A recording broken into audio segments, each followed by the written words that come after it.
claims and resurrection of Jesus of Nazareth from the dead and the immediate experience of personal fellowship with God? Well, I think the answer is obviously not. So to carry his argument, Dr. Slezak has to prove that it is highly probable that if God exists, we should have more evidence of his existence than what we do in fact have. And that, I think, is sheer speculation. And thus, in the case of God, I do not think that the absence of evidence is at all a positive argument against the existence of God, and yet that's all he's had to offer you tonight on behalf of atheism. So I don't think we've seen any good reason to think that atheism is true. Now, what about that second question? What is the evidence that God does exist? Here I offered 5 lines of evidence. First, the origin of the universe. Notice that Dr. Slezak responds to this argument by agreeing with that crucial second premise that the universe began to exist. In order to deny the conclusion, therefore, he is forced to deny the first premise, that whatever begins to exist has a cause, and he turns his guns upon it. Now, by a cause, I mean something that produces or brings into being its effect. And my argument is that whatever begins to exist must have a cause in that sense. Now, notice that Dr. Slezak does not refute this causal principle. He gives no reason at all to deny that this premise is true or to think that it is false. He merely asks the question, what reason is there to think that it is true? Well, let me give 2 reasons on behalf of the causal premise. Number 1, I think it is an obvious first principle of metaphysics. Being does not come from non-being. Something does not come from nothing. Atheists themselves recognize this truth. For example, David Hume, who is something of a hero to Professor Slezak, wrote to John Stewart, "I never asserted so absurd a proposition as that anything might arise without a cause. I only maintained that our certainty of the falsehood of that proposition proceeded neither from intuition nor demonstration, but from another source." The atheist philosopher Kai Nielsen gives the following illustration. He says, suppose you suddenly hear a loud bang, and you ask me, what made that bang? And I reply, nothing. It just happened. He says, you wouldn't accept that. In fact, you would find my reply quite unintelligible. Indeed, it really is unintelligible how being could come from absolute non-being. Just think about it. In the case of the universe, prior to the Big Bang, there wasn't even the potentiality of the existence of the universe. But then how could the universe become actual if there wasn't even the potentiality of its being? Or think again, suppose that something could come into existence from nothing. If that were the case, then it's inexplicable why just anything and everything doesn't pop into being out of nothing. But no one here tonight is worried that while you're listening to this debate, a horse may have popped into being uncaused out of nothing in your living room and is there defiling the carpet right now as we speak. As Dr. Slezak himself has written in another context, only academics could be so ridiculous. If made seriously outside the seminar room, such claims would be evidence of clinical derangement. In fact, the suggestion that the universe popped into being uncaused out of nothing is worse than magic when you think about it. At least in the case of magic, when the magician pulls a rabbit out of the hat, at least you've got the magician and the hat.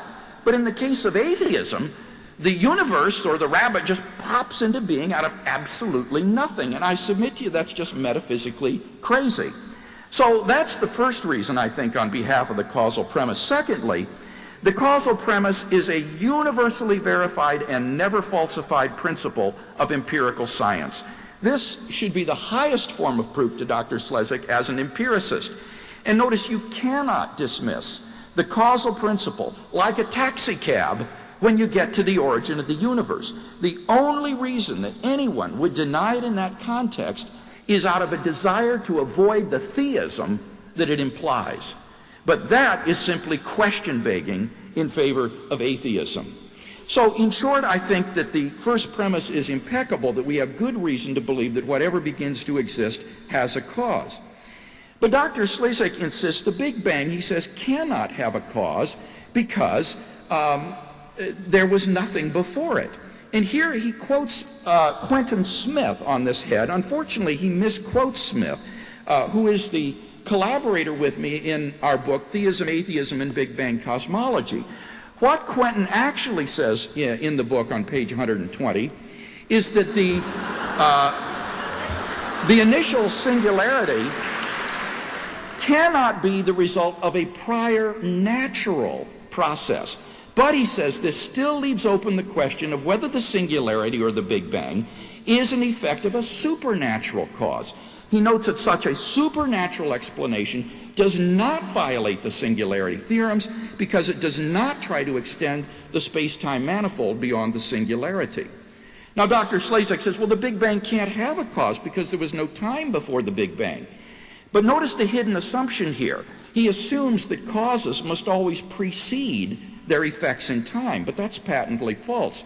Causes can be simultaneous with their effects in time. And I would say in the case of God's creating the universe, God's creating the universe is simultaneous with the universe coming into being. Thus, even though there is no time before the Big Bang, God can create the universe by creating it at the moment of the Big Bang. Now, what about that second argument based on the complex order of the universe? I argued that the fine-tuning of the universe is due neither to law nor chance, and therefore it's plausibly due to design. Now, Dr. Slezak responds by saying, but any universe is equally improbable, and therefore there's nothing to be explained. This is just a misunderstanding of the argument. We're not talking here about the probability of our universe existing. Rather, we're talking about the specified probability of the universe's being life-permitting. As William Dembski explains in his book, The Design Inference, published by Cambridge University Press, the way we detect intelligent design in every area of life is by the combination of high improbability with an independently given pattern. Take that bridge hand, for example. Any combination of cards is equally improbable, that's true. But if somebody deals himself a perfect bridge hand whenever he deals the deck, it is the combination of high improbability plus that independently given pattern of what a winning bridge hand is that tips you off that this is due to design, not chance. So when Dr. Slezak says, so what if this person deals himself a perfect bridge hand? Well, I would just simply say that there are probably any number of folks here tonight who'd like to take you up for a few hands of cards after the debate, if he really can't detect the difference between design and mere chance. Now, in the case of the universe, it's the combination of the pattern of variables necessary for intelligent life plus the incomprehensible improbability that these variables all occur by chance that tips us off to design. Dr. Slezak says, however, but if the universe were not life-permitting, then we wouldn't be here to be surprised about it. But as the atheist philosopher J.L. Mackie explains, and I quote, this is not a good reply. There is only one actual universe, and it is therefore surprising that the elements of this unique setup are just right for life when they might easily have been wrong. This is not made less surprising by the fact that if it had not been so, no one would have been here to be surprised. So I think we've got good reason for believing the fine-tuning of the universe, which is necessary even for evolution to occur, points to intelligent design as the cause of the universe. Dr. Slezak did not respond to my arguments on the basis of objective moral values or the historicity of the resurrection of Jesus or the immediate experience of God.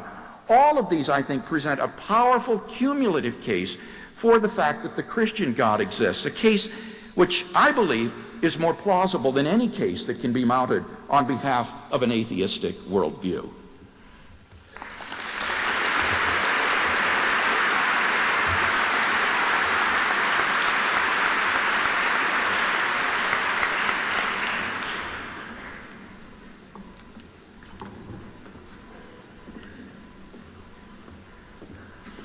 Thank you.